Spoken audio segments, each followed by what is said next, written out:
Afternoon, Westchester. It's 12 noon on Wednesday, and that means it's time to talk with me, Jen Graziano. I'm a licensed funeral director who oversees my family's funeral homes, Cox and Graziano of both Mamaroneck and Greenwich, and the Zion Memorial Chapel of Westchester. Every Wednesday, I come to you discussing important topics and sensitive matters that all of us need to pause and reflect upon at some point, and through this show, I hope to provide a platform to do so. Once again, good afternoon if you're listening to us live on 1460 AM WVOX. Thank you to Gerald in the control room. And good afternoon. Welcome, Facebook Live viewers. I'm here with the help of Tim Judge, as always, today. Coming to you live with an incredibly sensitive topic today. But as a mother, I come to you today asking you to listen to this message and help in any way that you can. Help also including prayers and support. But we are talking today about a form of pediatric cancer and children who are affected by, and their families who are affected by neuroblastomas. And we're talking about the Band of Parents Bound by Hope, an organization that is working to fund key research in the fight against this terrible disease. And their effects have proved very useful, very helpful, very tangible. We will talk to Dr. Jill Ostrager. She is on the line. She is a physician and the mother of a 2-time survivor. So we are so grateful for her coming on to talk to us today.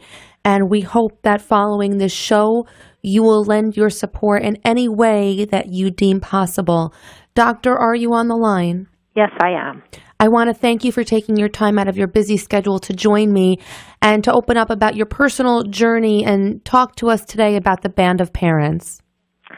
Well, I have 3 children. Okay.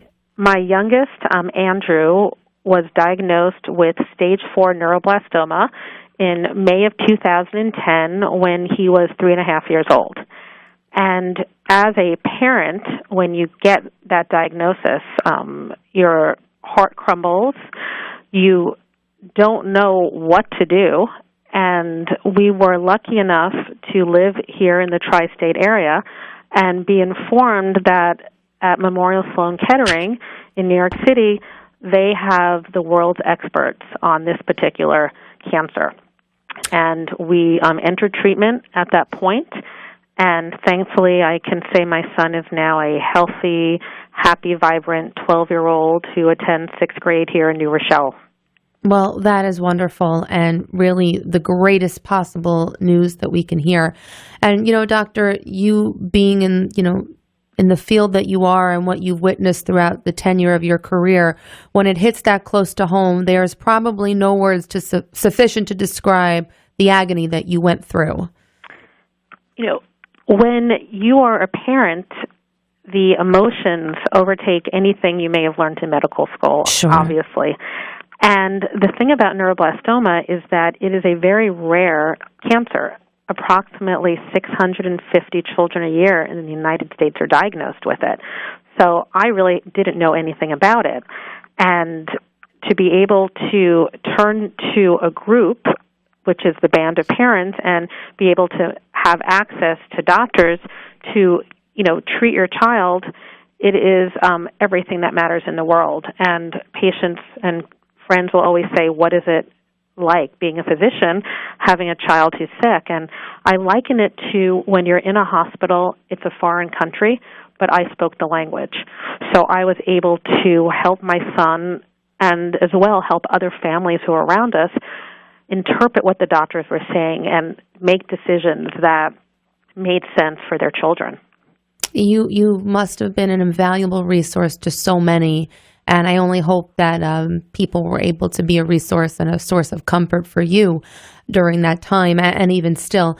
Can you educate us briefly on any identifiable markers that may cause the disease? You mentioned very low numbers of children who are diagnosed with this annually, 650. When it's your child, that's all that matters to you. But looking at the collective picture, any markers or identifiable causes of this type of cancer and why children are targeted? Well, neuroblastoma is a cancer that starts in the nerve cells. So it can present in any part of your body. And there are no specific signs and no specific risk factors. It hits, both boys and girls equally. It crosses all socioeconomic levels. There's, again, no specific marker that makes people and children at higher risk. However, children can present with very nonspecific symptoms. My son, he started limping, and we took him to the pediatrician who said, he may have hurt himself. We watched him for a couple more days, and he started limping in the other leg, and we took him to an orthopedist who, again, did some x-rays, said, let's wait and see. It took almost 3 to 4 weeks for us even to get the diagnosis. So it can be very difficult to diagnose, and it's a matter of listening to your gut as a parent, knowing that something's wrong, even though other people are saying, it might be growing pains, come back, let us know. It's so true that maternal or paternal instinct really always takes over. But it is scary, the fact that in and of itself there's no risk factors or there's nothing that's readily recognizable, and you really are at the mercy of your gut. But as parents, we so often are. So I want to talk a bit about the history of the Band of Parents. This was formed in 2007. A group of desperate families asked the head of the neuroblastoma program at Memorial Sloan Kettering what they could do to help. I'll ask you to pronounce the name of the doctor so I don't mistake that. But he came back to say there was a severe lack of funding in the research for this cancer. Can you go on from there as to how you came to be? Absolutely. So when it comes to pediatric cancers in general, not just neuroblastoma, only 4% of the National Cancer Institute's funding goes to pediatric cancer specifically. And children have different needs, need different drugs, and there's really been no breakthroughs in terms of pediatric cancer research that's happened in about 20 years. The issue with neuroblastoma is that up until 1990s, the survival rate was very low. It was about 5%. And as parents, you're desperate. You want to find an answer. You don't want to hear that you've reached the end of treatment options. So parents got together who were in treatment at Sloan Kettering, met with his name is Naikon Chung, who was the chairman of the pediatric cancer department, and said, what can we do? How can we make a difference? And he came back saying, well, it's not due to lack of ideas. I have great ideas, and I think some of these ideas will, bring an answer, but there's no money. So given that challenge, the Band of Parents was formed, and they started off with grassroots type of fundraisers. They did cookie sales. They knocked on people's doors. They did bike races, and were able to raise enough money to help fund stage 1 trials at Sloan Kettering, what are called antibodies, immunotherapy, and those treatments are now currently being given to children as we speak on the pediatric floor in Sloan Kettering and making a difference. With all the help from Band of Parents as well as other external factors and other avenues of funding, is it true that cure rates have finally surpassed 50% at major medical institutions? Well, for neuroblastoma itself, again, it's a very difficult cancer to treat because it presents so differently in all of the children. We are about at 50%, a little bit more. Okay. So there have definitely been breakthroughs in the disease. I can speak for my own son. Like I mentioned earlier, he was diagnosed in 2010. Unfortunately, he relapsed with the cancer again 2 years later, as many, many children with neuroblastoma do. And he was blessed to receive this treatment that Band of Parents had funded. It's called humanized 3F8, which is a type of an antibody. He actually was able to receive this medicine. And then he went on to also receive a vaccine that is available at Sloan Kettering that the Band of Parents is now providing full funding for. You know, there's so many charities out there to donate to, Doctor, and we live in the world of crowdfunding or GoFundMe, and there's always this question of where is the money going? Where are my dollars going? So many places, take out excessive admin fees, or, you question where your dollars end up eventually. But here you are seeing the direct nexus between the organization and the intention of the funding. Your dollars are going directly to where they're supposed to be. And this is such a tangible example. Through Band of Parents, you are providing the necessary treatment, the effective treatments. And for anybody out there questioning of where to donate or how to get involved in a charity, this is just an example right here of something that's actually doing what it's intended to do. I don't think that can be underscored enough, because not every charity follows suit of that. And I can say that more than 90% of every dollar that we raise goes directly to research. That is our mission, to fund less toxic research for children, because unfortunately many of the chemotherapies, including what my son received, do have long-term effects. Most commonly, you have issues with hearing loss. It affects their growth. It can affect some of the learning capabilities of a child. And we're very proud to say at the Band of Parents that originally we were only funding studies at Memorial Sloan Kettering, but since then we've been able to raise enough money, we're trying to raise more, of course, to fund trials at Children's Hospital of Philadelphia and Children's Hospital of Los Angeles, other major institutions that have great researchers who have ideas and, again, need the money to bring them to fruition. And St. Jude's as well has been one of your partners, yes. I see yes, here we have. too. So can you talk a bit more about the treatment that is developed in part through the efforts of Band of Parents, and just talk a bit more about, if you can, the direction that the doctors want to take this treatment? Is there a follow-up? Is there something that they feel is on the horizon that might be an even stronger cure? We're just lacking the funding right now? Well, yes, there still are too many children who are not doing well and who are still succumbing to the disease. And that has to do with the fact that there's not one treatment that works for everyone. And especially once a child relapses, the cancer cells become stronger and trickier, and you have to come out with new treatments to try to kill them off. Unfortunately, neuroblastoma has a 50% relapse rate. Wow. And up until a few years ago, if you read the literature, probably most of the literature still out there will say there's a 0% survival. And that's what I faced as a mother when my son did relapse. I looked online as a doctor. I researched 0% survival.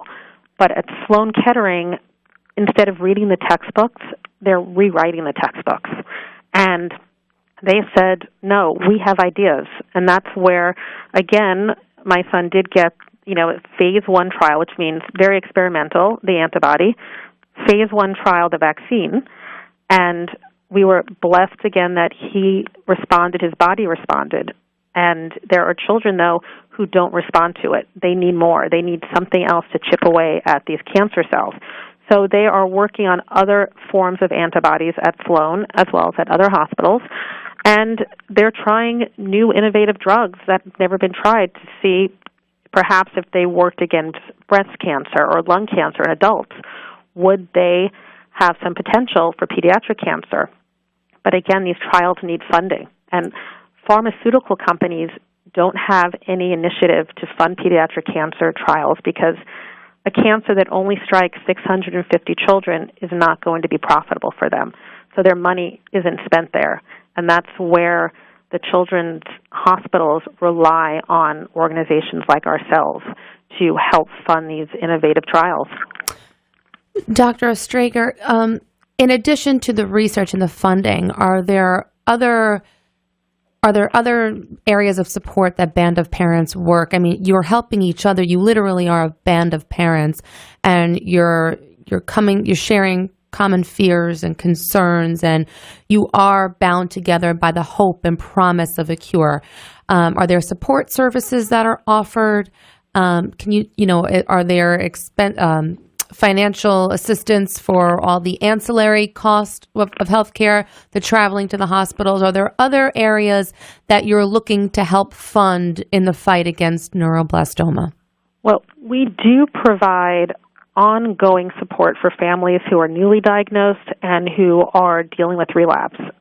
Again, I probably spend at least 3 or 4 hours a month just with families on the phone, not only local, national and international. We have people contact us from around the world, and they have no treatments at all. I spoke to a family from England recently who was told by the doctors in England, this is a very high-level country with good medicine, to take their child home and enjoy him for his last couple of months. And they Googled, they found our organization in, the world of the Internet now, and called saying they just wanted to know what else there was. And when they read everything we had on our website, they then needed to speak to someone to believe this was true. And I spoke to them saying, I've been through it, I have a son, etc., and the next thing you know, they were on a plane going to Sloan Kettering. And then once they got here, we had members who met with them. So yes, it's nothing like speaking to someone who has walked down that road and has led the way and can share their wisdom. So we do that. We personally, as an organization, do not fund patients' travel or living expenses. However, on our website, we do have links to organizations that do, and we are able to provide an introduction to those organizations. And that's so important. The support is so important. Feeling that you're not alone in a time where the world just doesn't seem right. The support itself and knowing that there are people who have walked this path, again, so invaluable. I want to talk about an upcoming gala that the Band of Parents is having, because you can go online to donate, and even if you can't attend the gala, the online portal is so easy to donate, and we're going to give the website information and everything towards the close of the show. But can you talk about the gala? How many years have you been doing it? What type of results do you see, Doctor? So we initiated having a gala in 8 years ago. So in 2011, we realized that there were so many people who wanted to help and wanted to make a difference and help us raise the funds, and they didn't know how. So by having a gala, we come together for one night. We call it the Evening of Hope, and we share all the advances that we have been able to help accomplish. We bring in the doctors from Sloan Kettering who are there to mingle with the attendees and tell them how important their funding is, how important the money that they donate is. And we've had different honorees over the year. We've been able to bring in different sponsors.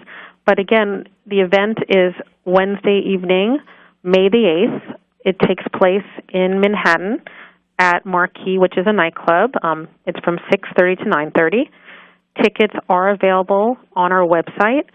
And if you can't attend, we are looking if anyone's able to donate an auction item. We host a silent auction, which has usually been able to help us get about $50,000. And we also look for donations. People can donate money for tickets for families of children with neuroblastoma to attend, and for the nurses from the hospital to attend as well.